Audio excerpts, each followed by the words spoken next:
কে বললে? আমি তো তোমায় কখনো বলিনি।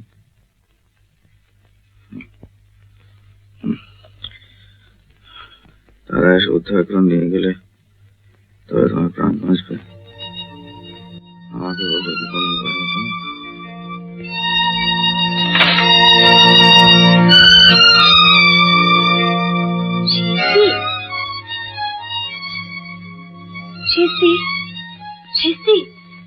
মা, কেমন লাগছে মা? উঠো না, একটু বিশ্রাম করো মা, ব্যস্ত হয় না। ঠিক আছে, আমি ভালো আছি।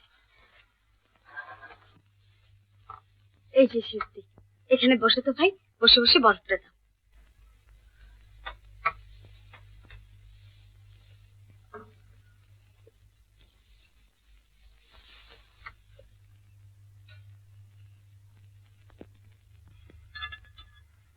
মৃণাল বিপদে পড়ে যা কিছু লিখতে পারে, কিন্তু তুমি তাকে ভুল বুঝবে কেন?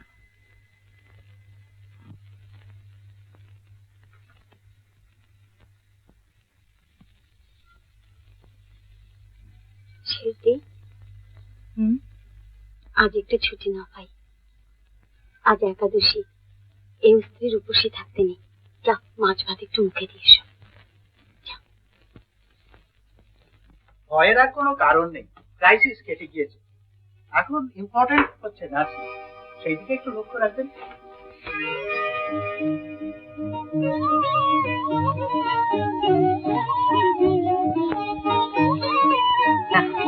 আজই জানি আর তোমার আসবে না, দেওয়া হয়েছে।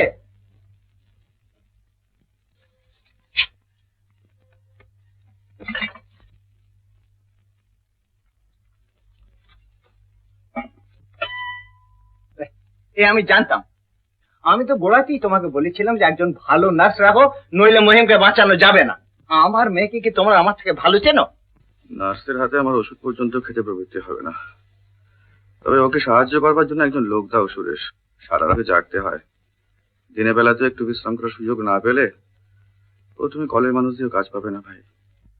আমাকে অমন করে বাঁচাতে গেলে কেন? সত্যি তো আমি দোষ করেছিলাম। বাস্তবিক অচলা, বড় দুঃখ ছাড়া কোনো বড় জিনিস লাভ করা যায় না। আমার রোগও একদিন সারবে, বাড়িও আবার হবে, কিন্তু এর থেকে যে অমূল্য বস্তু লাভ করলাম সে তুমি। আজকাল আমার মনে হয় তুমি ছাড়া আর বোধহয় একটা দিন আমার কাটবে না। মৃণাল সুরেশ এরা আমার সেবা কিছু কম করেনি, কিন্তু কি জানি যখনই জ্ঞান হতো কেমন একটা অস্বস্তি বোধ করতাম। মনে হতো ওদের কত কষ্ট, কত অসুবিধা হচ্ছে, ওদের হৃদয় আর ঋণ আমি কেমন করে এই জীবনে শোধ দেব। কিন্তু ভগবানের হাতে বাঁধা এমনই সম্বন্ধ, তোমার বিষয়ে কখনো মনে হয়নি এই সেবার দেন আমাকে একদিন শোধ করতেই হবে। আমাকে বাঁচিয়ে তোলা যেন তোমার নিজেরই খরচ। কই আর কত ঠান্ডা করবে?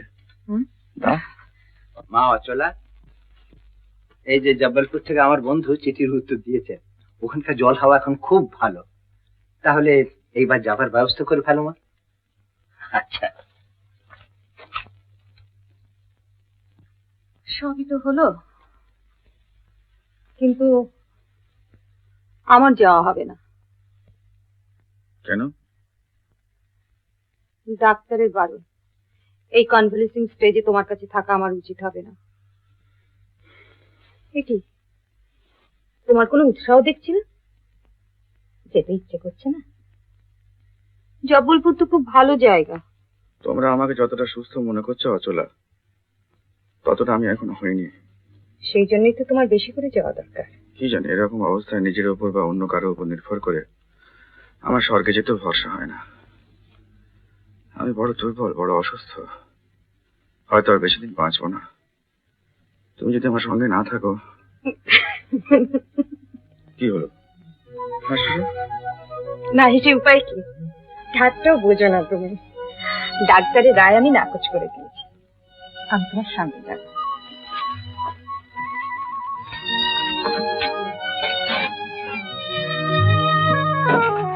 এটা কিন্তু সঙ্গে নিচ্ছি, এখন তো আর না বলবে না?